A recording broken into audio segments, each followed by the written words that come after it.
একগুচ্ছ দাবি নিয়ে নার্সেস ইউনিটের তরফ থেকে স্বাস্থ্য ভবনের সামনে বিক্ষোভ প্রদর্শন ও ডেপুটেশন কর্মসূচি পালন করা হয়। নার্সেস ইউনিটের সদস্যরা মিছিল করে স্বাস্থ্য ভবনের দিকে এগোতে গেলেই পুলিশ তাদেরকে আটকে দেয়। এরপরে নার্সরা রাস্তার পাশে বসে বিক্ষোভ দেখাতে শুরু করে।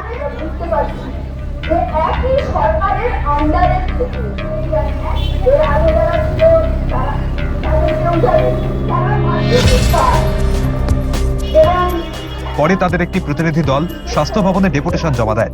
আন্দোলনকারীদের দাবি, ধারাবাহিক কর্তব্যরত নার্স নিগ্রহ বন্ধ করতে হবে, তাদের নিরাপত্তা সুনিশ্চিত করতে হবে, দীর্ঘদিন স্থায়ী নার্স নিয়োগ করতে হবে, বেতন কাঠামোতে বঞ্চনার অবসানের দরকার, পদোন্নতিতে বঞ্চনা অসম্মান অবিলম্বে বন্ধ হওয়া প্রয়োজন, যথাযথ সময় পদোন্নতি করতে হবে, নার্সিং ছাড়া কর্মীদের কাজ নার্সদের ওপর চাপিয়ে দেওয়া বন্ধ করতেই হবে। এই সব দাবিগুলি নিয়েই তাদের এই আন্দোলন কর্মসূচি। আমরা সুপ্রিম কোর্টের নির্দিষ্ট আদেশনামা সত্ত্বেও না পেয়েছি সিসিটিভি, না পেয়েছি প্যানিক বাটন, না পেয়েছি পুলিশি নিরাপত্তা, না পেয়েছি রাত্রির সাথী, কিচ্ছু না। এবং বীরভূমে যার মাথায় 22টা সেলাই পড়লো তার রাত্রির সাথী কেন? সে দিনে দুপুরবেলা ঘটনা। তাহলে দিনে দুপুরেই যেখানে নিরাপত্তা নেই সেখানে আমরা রাত্রে নাইট ডিউটি করি।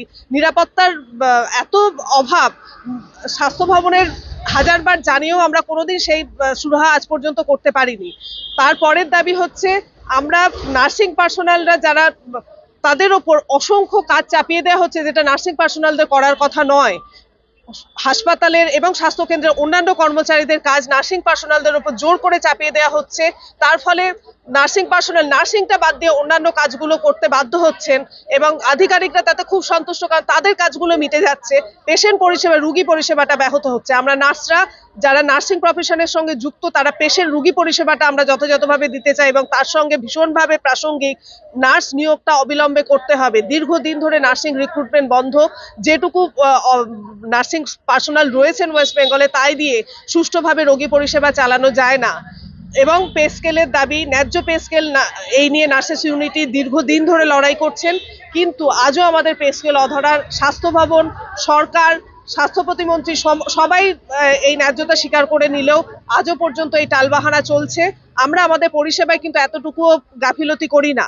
তাই আমাদের যেটা ন্যায্য প্রাপ্য সেটা নিরাপত্তা থেকে হোক, ন্যায্য পে স্কেল থেকে হোক, আমাদের দাবি পূরণ করতে হবে।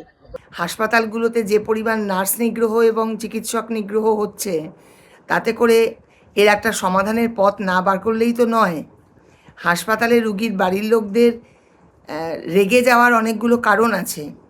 পর্যাপ্ত ডাক্তার নেই, পর্যাপ্ত নার্স নেই, স্বাস্থ্যকর্মী নেই, বেড নেই, এক বেডে দুজন, এরকম বহু কিছু আছে। কলকাতা থেকে একটু দূরে গেলে অনেক কিছু কিনেও দিতে হয়। তো ফলে তাদের এই নানান রকম না পাওয়া থেকে অসুস্থ মানুষ নিয়ে গিয়ে তাদের উত্তেজনা হতেই পারে এবং উত্তেজনার সময় যেহেতু 24/7 নার্সরাই বেশি থাকে তাই তাদের উপরেই সমস্ত রোষটা এসে পড়ে।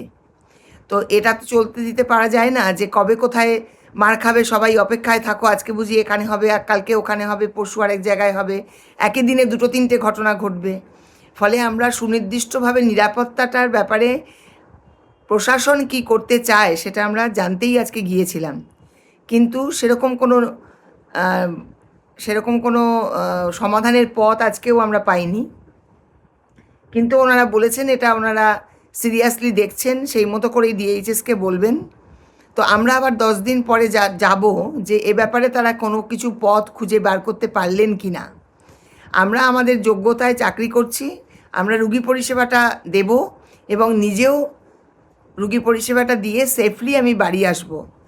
আমি আর্থিকভাবে স্বাধীন হব, নিজের পায়ে দাঁড়াবো, তাই আমার চাকরিতে আসা।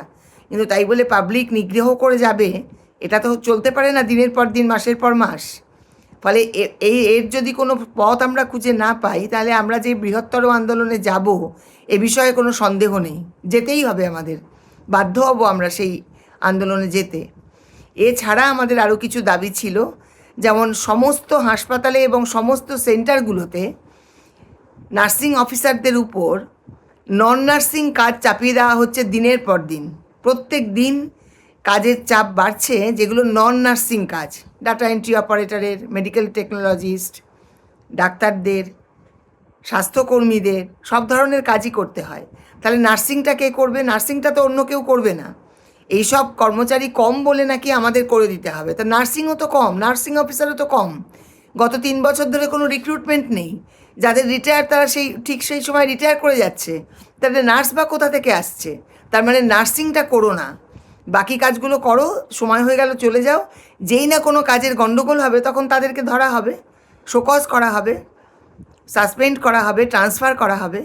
ফলে এই নন নার্সিং কাজ নার্সরা আর করবে না, একথা পরিষ্কার স্বাস্থ্য ভবনে আজকে জানিয়ে দিয়ে আসা হয়েছে।